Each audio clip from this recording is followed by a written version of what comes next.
the most famous sovereign state in the entire world, the Vatican is one of the most popular tourist destinations while visiting the city of Rome. But just because they let you see the Vatican doesn't mean they really let you know about the Vatican and what goes on behind closed doors. In fact, they have some secrets they would rather you didn't know. But don't you worry, I did a bit of sleuthing and I'm here to share with you the top 10 secrets the Vatican didn't want you to know. Starting us off at number 10, modern day exorcisms. I think it's safe to say that most of us, at least me, assumed that the real life practice of exorcisms was a purely ancient and outdated ritual. Well, you might be surprised to learn that the Vatican has been known to perform them as recently as 2009. Not only that, but there is apparently a formal school inside the Vatican, and in 2018, 250 priests from all over the world attended the annual course. To make matters even more interesting, up until his death in 2016, there was a chief exorcist in the Vatican who claims to have performed a mind-boggling 130,000 exorcisms in his time. But it wasn't just him that performed them. Oh no, the Pope themselves have been known to get their hands dirty. When in 2009, Pope Benedict allegedly slammed Satan out of two men. And apparently in 2000, Pope John Paul II attempted one as well, but was unsuccessful, and later Father Ameth, the chief exorcist at the time, witnessed the possessed woman crawling up the walls like a spider. Next up at number 9, the secret archives. Apparently within the Vatican lies a room coined the secret archives, containing all the documents the church has collected throughout the centuries. But just what exactly is written on these documents? Well, that is the one secret that will be tricky to get the answer to. While it's not entirely impossible to get access to these documents, they are extremely confidential and only a select few can see. But even then, it's not a free-for-all rummage. You must tell them what you are there to see, and you will receive only those documents to reference. I don't know about you, but it seems very odd that they're keeping whatever is in that room a secret.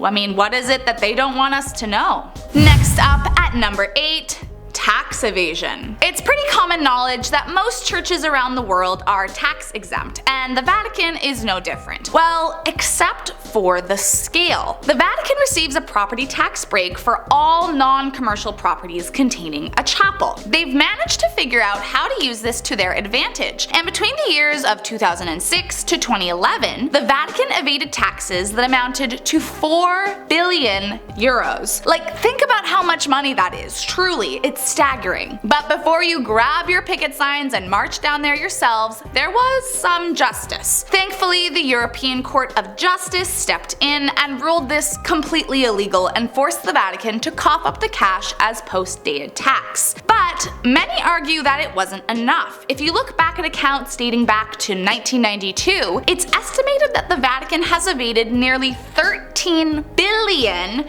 euros. And that's just in the last 30 years. I don't even want to know how high that number could go if we dug even deeper. Next up at number 7, bank dealings with the infamous World War II leader. The Vatican is a sovereign state, meaning essentially that they have legitimate and independent authority over their specific territory, even though the city resides within the borders of Rome. So, a part of this is that the Vatican has their own bank called the Institute for the Works of Religion, or IOR. But truthfully, the term bank is a bit of a stretch. Now, it's not the existence of the IOR that they don't want you to know about, but who they have dealt with financially. Apparently, during World War II, the Vatican received a considerable church tax from Germany's leader annually. The tax was paid via the IOR so that it couldn't be easily traced by Western banks. And through these dealings, the IOR became recognized as the world's top offshore bank. Now, we know the church stored billions of dollars in this account, but the full extent was never revealed to the public, so we will never know just how much the church actually ended making off of those evil fascists. Next up at number 6,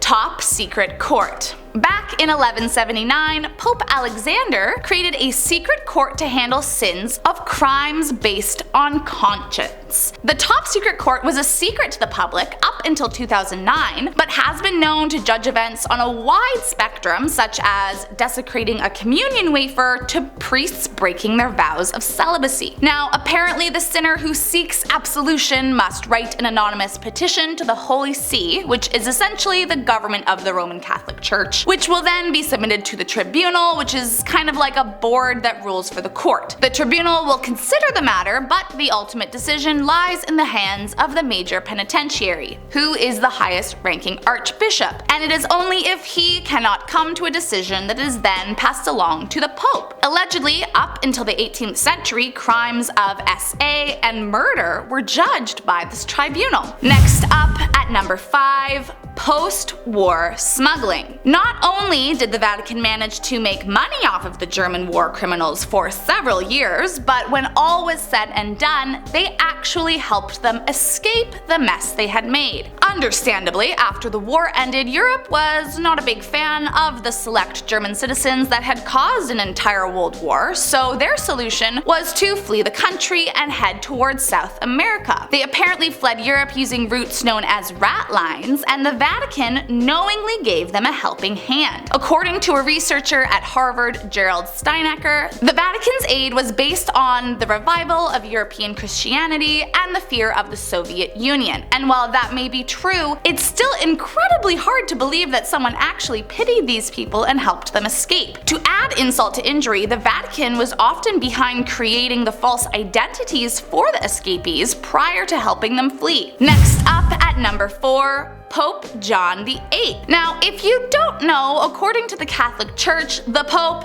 must be a man. No exceptions. It is one rule they have never broken. Or have they? As the story goes, many years ago, Pope John VIII was elected, but as it turns out, it was more of a Pope Joan situation. She traveled from Athens and through a series of dares, found herself elected as the Pope. But after becoming pregnant, she gave birth in the middle of the road, ruining her cover, and was dragged for miles by a horse until she died. By the time they found out, she had already reigned for 2 years, and incredibly embarrassed, they covered up the entire affair so as not to tarnish their reputation. The alleged Pope Joan was very intelligent and proficient in law, theology, and philosophy, and managed to disguise herself with no one the wiser for 2 years, which is an incredible feat, especially in her time. Next up, at number 3, dead man on trial. Back in 897, the Catholic Church actually put a dead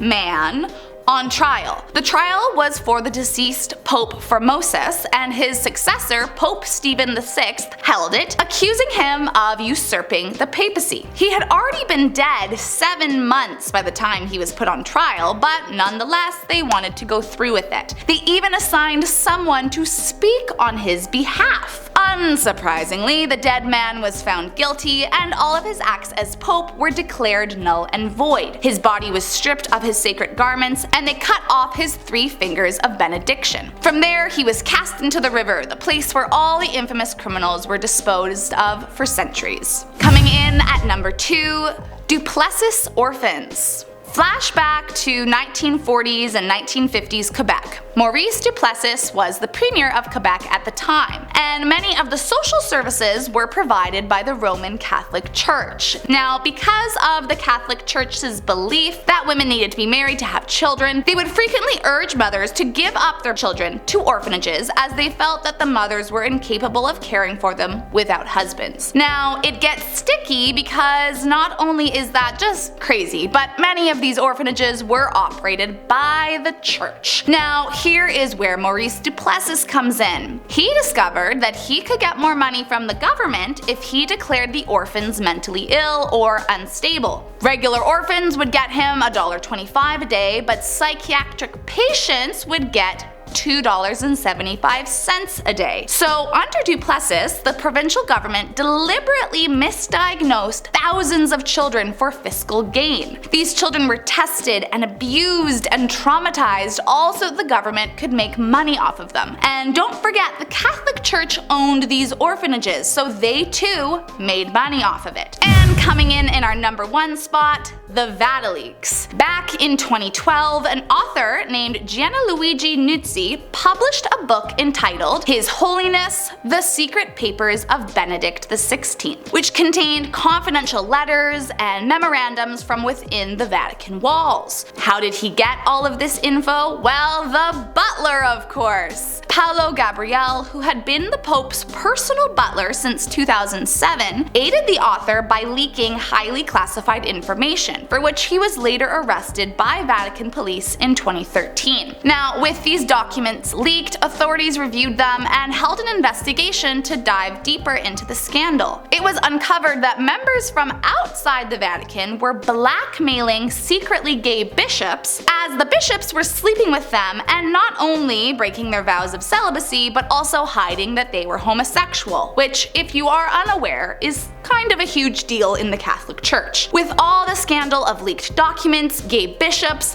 backstabbing butlers, the Pope eventually resigned in 2013, and the rest is history. Well, there you have it, guys. Thanks so much for watching. My name is Kennedy. Make sure to hit that subscribe button, and I'll see you next time.